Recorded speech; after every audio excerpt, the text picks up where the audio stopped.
যার শাস্তি হয়েছে মৃত্যুদণ্ড, আইনে সে পালাতক, রাষ্ট্রপতি শপথ নিছেন এই সংবিধান অনুযায়ী দেশের সার্বভৌমত্ব রক্ষা করবে, সে কিভাবে একজন পালাতক আসামির সাথে ফোনে কথা বলে এদেশে কিভাবে সামরিক শাসন জারি করা যায় সে নিয়ে তিনি পরামর্শ করে আসছেন। এবং যে কথাটা আমি প্রথম দিন থেকে বলছি, শোনেন, আব্দুর রহমান বিশ্বাস, অনেকে ইতিহাসের কথা জানেন না, আব্দুর রহমান বিশ্বাস সাহেব সেদিন বলছে আমি মৃত্যুকে বেছে নিব কিন্তু আর্মির হাতে ক্ষমতা দিব না, সেজন্য নাসিম সাহেব সেদিন ক্ষমতা টেক ওভার করতে পারেনি। আমি প্রধানমন্ত্রীকে প্রথম দিন থেকে বলে আসছি, যতদিন এখানে চুপ থাকবে আপনার এই মসনদ, আপনার এটা হচ্ছে ভূমিকম্পের মতো কয়েক সেকেন্ডের ব্যাপার। এখনই যদি চুপ বলে যে আমি এই পার্লামেন্ট ভেঙে দিলাম এবং ক্ষমতা হস্তান্তর করে দিলাম কার কাছে? সেনাবাহিনী প্রধানের কাছে। কি করার আছে? কারণ এই সংবিধানে এটাই প্রভিশন, এই সংবিধানের এটাই প্রভিশন। আপনি দেখলেন সেই চুপ্পু এই কাজটাই করে আসলো। আপনি আবার কালকে বলতেছেন উনি চিকিৎসার কারণে পদত্যাগ করতেই পারে, দেশ থেকে বের হতেই পারে। মানে আপনি তাকে পদত্যাগ করে আবার দেশ থেকে বের করে দেওয়ার একটা এগ্রিমেন্ট করতেছেন কার সাথে? এটা আমার ভাই বললে সব দল এক না, সবাই এক না। জুলাইয়ের সাথে বেইমানি করতেছে বলে আজকে সংস্কার হচ্ছে না, জুলাইয়ের সাথে বেইমানি হচ্ছে বলে এই ভাইয়ের সন্তানদের এখনো বিচার হচ্ছে না। এই চুপ্পুরা এখন এখানে বসে আছে, এই এস্টাবলিশমেন্ট এখনো আমাদের বিরুদ্ধে কাজ করে যাচ্ছে। সো এই রক্তের বিরুদ্ধে দাঁড়ায় আছে কে? এই কনস্টিটিউশন।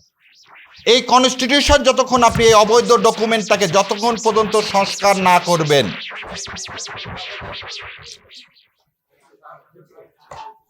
এই অবৈধ ডকুমেন্টটাকে যতক্ষণ পর্যন্ত আপনি বাতিল না করবেন, বৈধ বাংলাদেশের জন্ম হবে না। 16ই ডিসেম্বর সেজন্য আমি বলছি পরাধীনতার শুরু, বিজয় আসবে যেদিন এই ভারতের তৈরি ডকুমেন্ট ফেলে দিবেন, সেদিন আমার সন্তানদের রক্তের দাম দেওয়া হবে এবং আমরা একটি স্বাধীন সার্বভৌম বাংলাদেশ পাবো। আর যতদিন আপনারা চুপ্পুদেরকে রেখে দিবেন, এই সংবিধান রেখে দিবেন, ততদিন এদেশের মানুষের আশা আকাঙ্ক্ষা পূরণ হবে না। কারণ 55 বছর এ দেশকে শাসন করতেছেন আপনি একটা অবৈধ ডকুমেন্ট দিয়ে। আমি আবার বলে দিচ্ছি, 55 বছর যে দেশকে আপনি শাসন করতেছেন একটা অবৈধ ডকুমেন্ট দিয়ে, যে ডকুমেন্টের নাম সংবিধান। তো অবৈধ জিনিস দিয়ে কোনদিন বৈধ হতে পারে?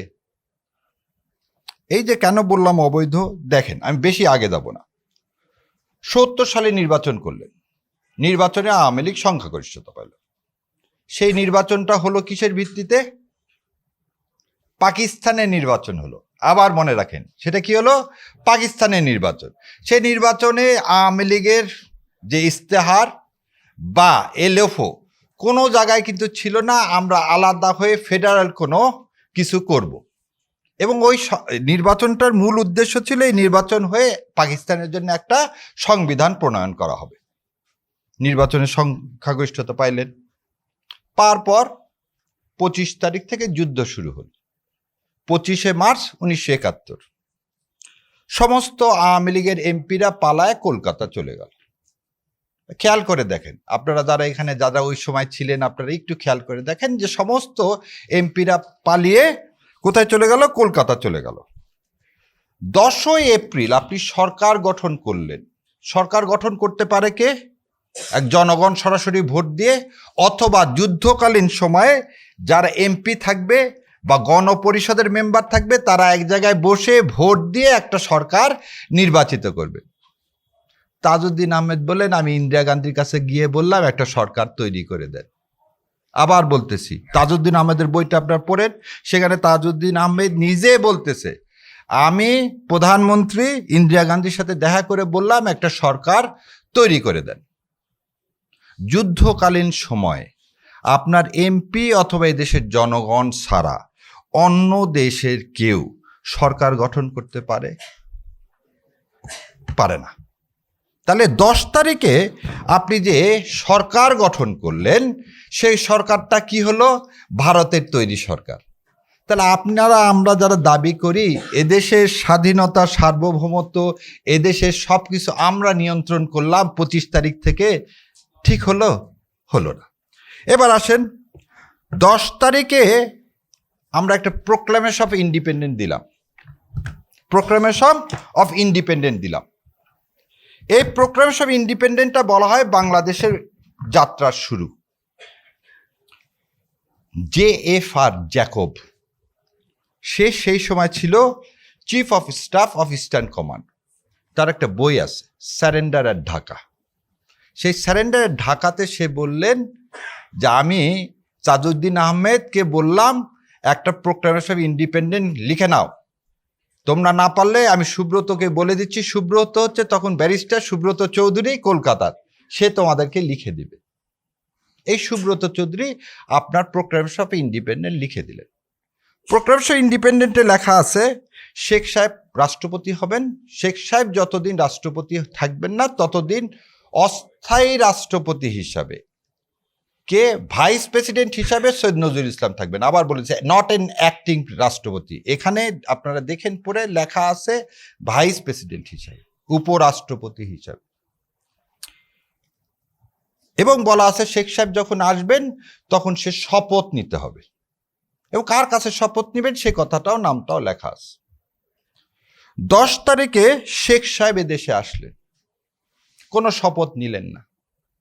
এই সংবিধানের জার্নিটা শুরুই হচ্ছে 11ই জানুয়ারি 1972-এ provisional constitution of Bangladesh order 1972। আবার বলে দিচ্ছি 10 তারিখে কিন্তু উনি শপথ নেননি, 11 তারিখে উনি এই অর্ডার পাস করলেন। কেমন করে? তাহলে যে রাষ্ট্রপতি হিসাবে শপথ নিলেন না সে অর্ডার দিতে পারেন? তাহলে এই অর্ডারের থেকেই শুরু, এই অর্ডারটা তাহলে অবৈধ অর্ডার। তো যে অবৈধ অর্ডার থেকে আপনি একটা সংবিধান রচনা করার ক্ষমতা পাইলেন, সে সংবিধান বৈধ হয় কিভাবে? কেন এই কথাটা বললাম এই সংবিধান অবৈধ? এই সংবিধান যদি অবৈধ না হয় তাহলে আমাদেরকে এত রক্ত দিতে হচ্ছে কেন? কারণ সংবিধানটা হচ্ছে প্রতারণার একটা দলিল। সংবিধান 4টা স্তম্ভের উপর দাঁড়ায় আছে। কি কি 4টা স্তম্ভ? দেখেন, জাতীয়তাবাদ। কোন জাতীয়তাবাদ? আওয়ামী লীগ যে জাতীয়তাবাদের কথা বলে সেটা বলে বাঙালি জাতীয়বাদ। না, এটা তো ফয়সালা হয়ে গেছে 47 সালে যে আমরা এই ভূখণ্ড পাইলাম মুসলিম জাতীয়তাবাদের ভিত্তিতে। বাঙালি জাতীয়তাবাদ তো আপনারাই কবর দিলেন 1905 সালে। বঙ্গভঙ্গর সময় যখন বঙ্গবন্ধু রদ করে ফেলে দিলেন 1911 সালে, তখন তো আপনারা বললেন না বাঙালি জাতীয়তাবাদ বলে কিছু থাকবে না। মাউন্ট ব্যাটেন যখন ABC পরিকল্পনায় এই বাংলা নিয়ে একটা অঞ্চল তৈরি করতে চাইলেন, তখন তো কংগ্রেস ওটা মেনে নিল না। তাহলে আমরা যে বাঙালি জাতীয়তাবাদের ভিত্তিতে তো 47 হয়নি, এটা মীমাংসিত মুসলিম জাতীয়তাবাদের ভিত্তিতে আমাদের এটা হয়েছে। যে মুসলিম জাতীয়তাবাদের মধ্যে যদি হয়ে থাকে, আপনি এই সংবিধানে কিভাবে বাঙালি জাতীয়তাবাদ ঢুকালেন? আসেন, দ্বিতীয়টা হচ্ছে ধর্মনিরপেক্ষতা। 91% মুসলমানের দেশে 70 সালের ভোট হলো, সে ভোটে লেখা ছিল বিসমিল্লাহির রহমানির রহিম, আল্লাহর উপর পূর্ণ আস্থা ও বিশ্বাস, এবং কোরআন ও সুন্নাহর বিপক্ষে কোনো আইন করব না।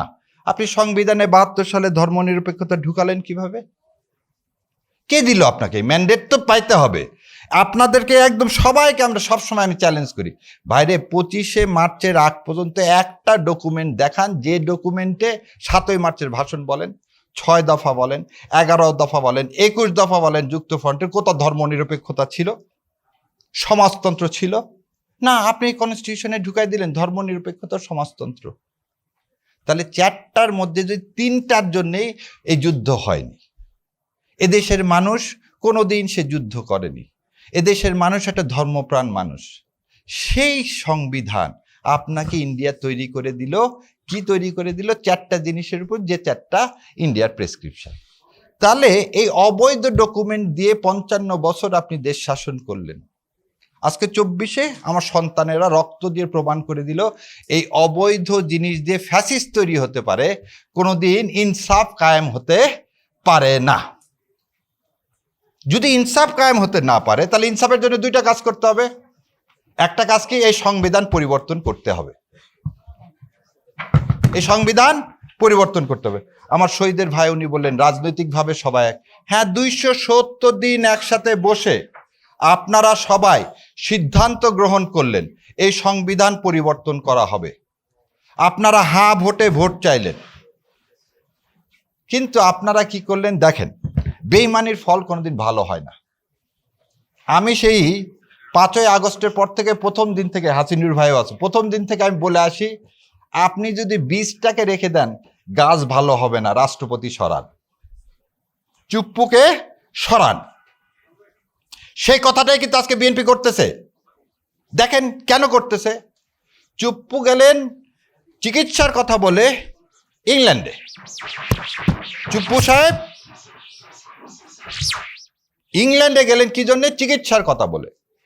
একটা মানুষ ফিজিউটিভ, যার শাস্তি হয়েছে মৃত্যুদণ্ড, আইনে সে পালাতক, রাষ্ট্রপতি শপথ নিছেন এই সংবিধান অনুযায়ী দেশের সার্বভৌমত্ব রক্ষা করবে, সে কিভাবে একজন পালাতক আসামির সাথে ফোনে কথা বলে এদেশে কিভাবে সামরিক শাসন জারি করা যায় সে নিয়ে তিনি পরামর্শ করে আসছেন। এবং যে কথাটা আমি প্রথম দিন থেকে বলছি, শোনেন, আব্দুর রহমান বিশ্বাস, অনেকে ইতিহাসের কথা জানেন না, আব্দুর রহমান বিশ্বাস সাহেব সেদিন বলছে আমি মৃত্যুকে বেছে নিব কিন্তু আর্মির হাতে ক্ষমতা দিব না, সেজন্য নাসিম সাহেব সেদিন ক্ষমতা টেক ওভার করতে পারেনি। আমি জনাব প্রধানমন্ত্রীকে প্রথম দিন থেকে বলে আসছি, যতদিন এখানে চুপ্পু থাকবে আপনার এই মসনদ, আপনার এটা হচ্ছে ভূমিকম্পের মতো কয়েক সেকেন্ডের ব্যাপার। এখনই যদি চুপ্পু বলে যে আমি এই পার্লামেন্ট ভেঙে দিলাম এবং ক্ষমতা হস্তান্তর করে দিলাম, কার কাছে? সেনাবাহিনী প্রধানের কাছে। কি করার আছে? কারণ এই সংবিধানে এটাই প্রভিশন, এই সংবিধানের এটাই প্রভিশন। আপনি দেখলেন সেই চুপ্পু এই কাজটাই করে আসলো। আপনি আবার কালকে বলতেছেন উনি চিকিৎসার কারণে পদত্যাগ করতে পারে, দেশ থেকে বের হতেই পারে। মানে আপনি তাকে পদত্যাগ করে আবার দেশ থেকে বের করে দেওয়ার একটা এগ্রিমেন্ট করতেছেন। কার সাথে? এটা আমার ভাই বললে সব দল এক না, সবাই এক না। জুলাইয়ের সাথে বেইমানি করতেছে বলে আজকে সংস্কার হচ্ছে না, জুলাইয়ের সাথে বেইমানি হচ্ছে বলে এই ভাইয়ের সন্তানদের এখনো বিচার হচ্ছে না। এই চুপ্পুরা এখন এখানে বসে আছে, এই এস্টাবলিশমেন্ট এখনো আমাদের বিরুদ্ধে কাজ করে যাচ্ছে। সো এই রক্তের বিরুদ্ধে দাঁড়ায় আছে কে? এই কনস্টিটিউশন। এই কনস্টিটিউশন যতক্ষণ আপনি এই অবৈধ ডকুমেন্টটাকে যতক্ষণ পর্যন্ত সংস্কার না করবেন,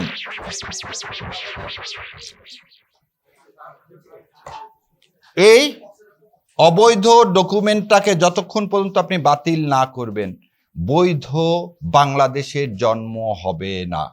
16ই ডিসেম্বর সেজন্য আমি বলছি পরাধীনতার শুরু, বিজয় আসবে যেদিন এই ভারতের তৈরি ডকুমেন্ট ফেলে দিবেন, সেদিন আমার সন্তানদের রক্তের দাম দেওয়া হবে এবং আমরা একটি স্বাধীন সার্বভৌম বাংলাদেশ পাবো। আর যতদিন আপনারা চুপ্পুদেরকে রেখে দিবেন, এই সংবিধান রেখে দিবেন, ততদিন এদেশের মানুষের আশা আকাঙ্ক্ষা পূরণ হবে না। সুতরাং হয়তোবা সময় খুব কাছে আবারও রাস্তায় নামতে হবে, কারণ এই বিপ্লবের ফল আমরা ঘরে তুলে আনতে পারিনি। সবচেয়ে বড় ভুল সেদিন বঙ্গভবনে যাওয়া। সেদিন যদি শাহবাগে যাইতাম, সংবিধান ছুঁড়ে ফেলে দিতাম, একটি জনগণের সরকার তৈরি করতাম, তাহলে আজকে আমার ভাইদেরকে এইভাবে কাঁদতে হতো না। আল্লাহ আমাদের এটা কবুল করুক। আর ইনশাল্লাহ নতুন বাংলাদেশের যাত্রা যেভাবেই হোক এই সংবিধান দিয়ে হতে পারে না। আসসালামু আলাইকুম রহমতুল্লাহ ওয়া বারাকাতুহু।